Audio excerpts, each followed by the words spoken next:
শুধু সকাল বিকাল দুই বেলা যদি আমার খাবারের বন্দোবস্ত হয়, আমি আর নবীর লক ছাড়ি না।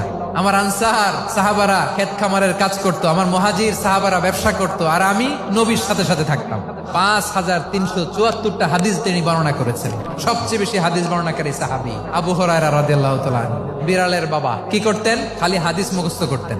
হাদিস প্রিজার্ভেশনের কাজে বিশ্বনবী ওনাকে কাজে লাগিয়েছেন। উনি একদিন বলেন, ইয়া রাসূলুল্লাহ আসমাউ মিনকা কাসীরান ফালা আহফাজু। নবী, অনেক কথা শুনি, আমার মনে থাকে না। বিষ্ণু বললেন, চাই তোমার চাদরটা বিছাও। আবু হুরায়রা বিছালেন, বিশ্বনবী হাত বুলায় দিলেন, এরপরে অনেক হাদিস বর্ণনা করলেন। আবু হুরায়রা বলে, তারপর থেকে বিশ্বনবী যাই বর্ণনা করে আমি শুনি আর একটাও বলি না। এখন সুবহানাল্লাহ। বিশ্বনবী ওনাকে নবীর এই যে লক্ষ হাদিস প্রিজার্ভেশনের এই দায়িত্ব দিয়েছেন সাইয়েদনা আবু হুরায়রা রাদিয়াল্লাহু তাআলা আনহুকে। আপনারা কি খেয়াল করেছেন কত বড় চৌকস ট্যালেন্ট হান্টার ছিল আমার নবী? এক একজনের এক এক ট্যালেন্ট, এক একজনকে এক এক দায়িত্ব দিয়েছেন, এক একজনের প্রতিভাকে এক এক ভাবে বিকশিত হওয়ার সুযোগ দিয়েছেন। আওয়াজ করে বলেন ঠিক কি না?